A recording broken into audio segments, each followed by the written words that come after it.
Hello बच्चों, कैसे आप सभी। होप करती हूँ कि सभी बहुत अच्छे होंगे। मैं आप लोग के लिए लेकर आई हूँ इस वीडियो में परीक्षा की तैयारी की जानकारी देते हुए पिता को पत्र, मतलब पत्र लेखन।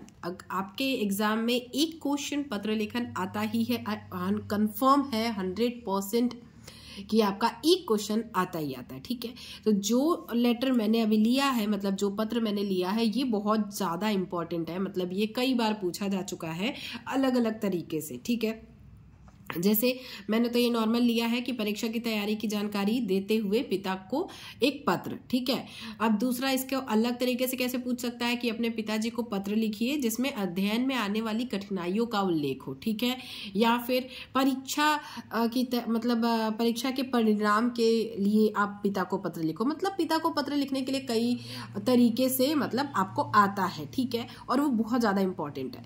तो आप अगर आ गया तो आप कैसे लिखेंगे। मान लीजिए आपने पढ़ा है तब तो आप बहुत अच्छे से लिख लेंगे।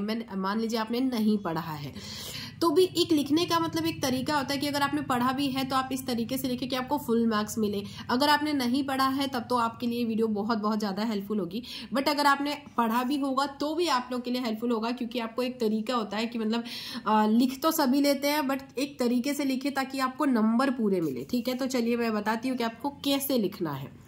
सबसे पहले हमने प्रश्नोत्तर संख्या यहाँ पे डाल दिया। ठीक है, प्रश्नोत्तर संख्या हमारा जो भी प्रश्न है तो यहाँ पे आप संख्या नंबर डालिए। ठीक है, फिर उसके बाद परीक्षा की तैयारी, मतलब आपका जो भी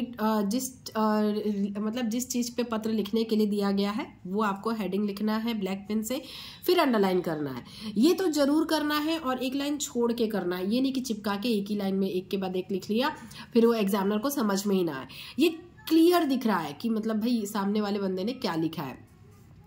तो आपको इस चीज का जरूर ध्यान रखना है कि थोड़ा सा अपना राइटिंग बड़ा, मतलब ये छोटा छोटा वाला मत लिखिएगा, वो समझ में नहीं आता है। थोड़ा सा दिखना चाहिए कि हाँ भाई आप लिख क्या रहे हैं, कौन सा आंसर लिख रहे हैं। तो ये हमने कर लिया। अब शुरू कैसे करेंगे। ठीक है, सबसे पहले एड्रेस लिखना होता है, क्योंकि भाई ये हमारा है अनौपचारिक पत्र। क्या है, अनौपचारिक पत्र है। तो जब अनौपचारिक पत्र लिखते हैं तो उसमें आपको क्या करना है, सबसे पहले पता लिखना है। पता आपको लिखना है यहाँ, मान लीजिए पता हमने लिख दिया कुछ भी, कमला विहार। ठीक है, कमला विहार मार्ग। ठीक है, लिख लिया। और फिर यहाँ पे लिख लिया भोपाल, मतलब जहाँ भी आपको लिखना है, जो भी एड्रेस आपने लिख लिया। ठीक है, उसके बाद आपको लिखना है यहाँ पे दिनांक। ठीक है, यहाँ पे दिनांक। उसके बाद अब हम लिखेंगे, यहाँ से शुरू करेंगे कि भाई किसको लेटर लिख रहे हैं आप, तो यहाँ हम लिख रहे हैं अपने पिताजी को। ठीक है, तो पूजनीय पिताजी, पिताजी ये हमने लिख लिया। फिर अल्प विराम, पूजनीय पिताजी सादर चरण स्पर्श, क्योंकि पिताजी को लिख रहे हैं हम तो चरण स्पर्श लिखना ही है। माताजी को लिखेंगे, बड़े भाई को लिखेंगे तो भी आपको चरण स्पर्श लिखना है। सिर्फ मित्र को जब आप पत्र लिखते हैं ना तो आपको चरण स्पर्श नहीं लिखना है, वहां आप नमस्ते से काम चला सकते हैं। ठीक है, प्रिय मित्र नमस्ते, इतना आपको यहाँ पे लिखना रहेगा अगर आपको मित्र को पत्र लिखना है। बट यहाँ पे क्योंकि हम पिताजी को लिख रहे हैं तो आप इस तरीके से लिखेंगे। ठीक है, फिर इसके बाद क्या, तो ये हमने कर लिया सादा चरण स्पर्श। अब आगे आपको क्या लिखना है, अगर आपको आता है तब तो चलो बहुत बढ़िया, वेल एंड गुड, बट आपको नहीं आता है तो आप क्या करोगे भाई, कि सबसे पहले आप बताओगे कि मैं यहाँ कुशलता पूर्वक हूँ। ठीक है, या ब्लू पेन से लिखेंगे, मैं यहाँ कुशल पूर्वक, भाई अपनी कुशलता की जानकारी देंगे आप, कुशल पूर्वक हूं। ठीक है, ये हमारा पहला लाइन। आप किसी को भी पत्र लिखो तो ये आपका पहला लाइन होता ही होता है, तो ये आपको पता है कि भाई मेरा ये पहला लाइन है, मैं यहाँ कुशल पूर्वक हूँ। ठीक है, आप यहाँ फुल स्टॉप मत लगाइएगा, वो मैंने लगा दिया है। ठीक है, फिर उसके बाद आप की कुशलता की कामना करता या करती हूँ। ठीक है, ये लाइन आपको हमेशा लिखनी है, हर लेटर में लिखनी है। जो भी पत्र आप ये अनौपचारिक वाला लिखेंगे कि मैं यहाँ कुशल पूर्वक हूँ, आपकी कुशलता की कामना करता हूँ या करती हूँ। ये आपका 2 लाइन हो गया। ठीक है, अब आप जो मेन जो हमारा टॉपिक है उसके बारे में लिखेंगे कि परीक्षा की तैयारी की जानकारी दे रहे हैं। तो भाई हम लिखेंगे कि मेरी परीक्षाएं समीप आ रही है, कि मेरा एग्ज़ाम जो है वो समीप मतलब पास आ गया है। अतः इस समय विशेष रूप से पढ़ाई करनी पड़ रही है। भाई तैयारी करनी पड़ेगी अगर एग्जाम्स आ गए हैं तो। ठीक है, उसके बाद अब इसके बाद हम लिखेंगे कि भाई परीक्षा के तैयारी की जानकारी दे रहे हैं, तो हमारी परीक्षा की तैयारी कैसी चल रही है, पढ़ाई करनी पड़ रही है। अब आप अपने लिखेंगे जाके कितना आपका हो गया है। मेरे लगभग सभी विषय अच्छे से तैयार हो चुके हैं।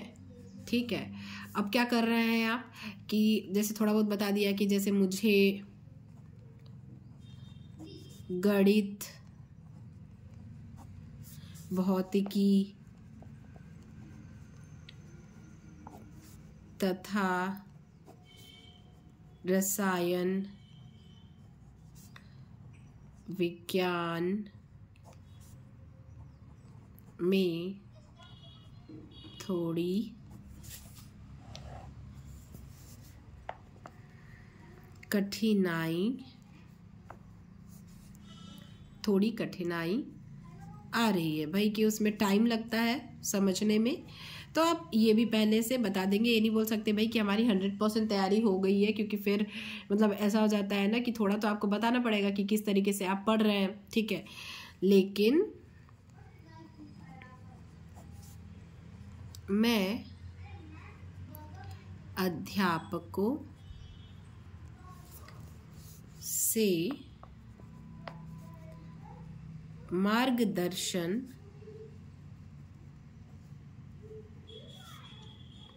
ले रहा हूँ। मतलब आप ये भी बताएंगे साथ में कि हाँ भाई आप टीचर्स के टच में हैं, टीचर से पूछ रहे हैं, उनसे समझने की कोशिश कर रहे हैं कि किस तरीके से आप कर सकते हैं, लिख सकते हैं और आपके मार्क्स अच्छे आ सकते हैं। तो आपको कठिनाई तो जा रही है, लेकिन तभी भी आप अपनी तैयारी में कोई कमी नहीं छोड़ रहे हैं। तो इस तरीके से हम मतलब अपने परीक्षा की जानकारी उनको दे रहे हैं। ठीक है, तो अब हम मतलब ये भी लिख देंगे कि इससे क्या होगा, साथ ही मैं बाकी विषयों का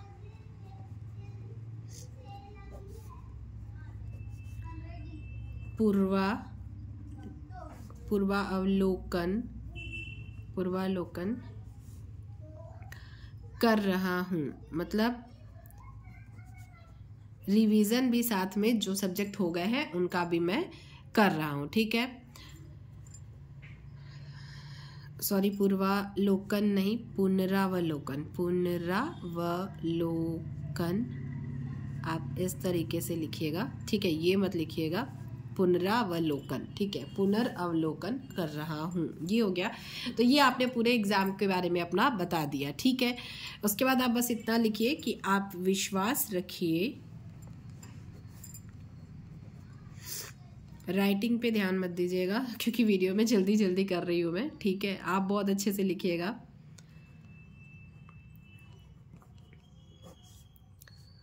मैं निश्चित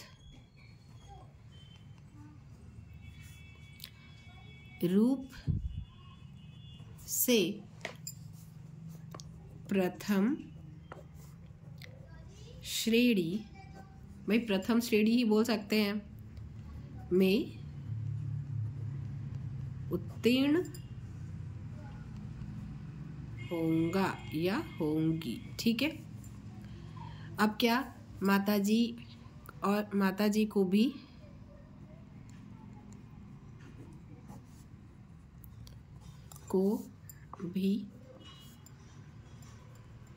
मेरा सादर प्रणाम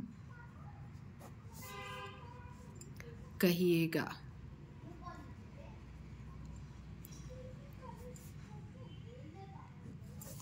हो गया खत्म। अब यहाँ पे आपका पुत्र या फिर आपकी पुत्री, आपका पुत्र या फिर आपकी पुत्री जो भी होगा यहाँ पे, क्योंकि नाम लिखना होता है लेकिन आपको एग्जाम में नाम नहीं लिखना होता, तो अब कुछ भी लिख सकते हैं आप, उससे कोई फर्क नहीं पड़ता। तो इस तरीके से हमने पूरा लेटर लिख लिया, ठीक है। इसमें कुछ भी बहुत ज़्यादा नहीं है और इस तरीके से आप फुल मार्क्स लेटर में जितना भी नंबर आपका इस प्रश्न में होगा तो ये पूरा नंबर आपको मिल जाएगा। चलिए, अगर वीडियो पसंद आई होगी, हेल्पफुल लगी होगी तो वीडियो को लाइक कीजिएगा, शेयर कीजिएगा। चैनल पर नए हैं तो चैनल को सब्सक्राइब जरूर कर लीजिएगा। Thank you, thanks for watching, all the best for exam.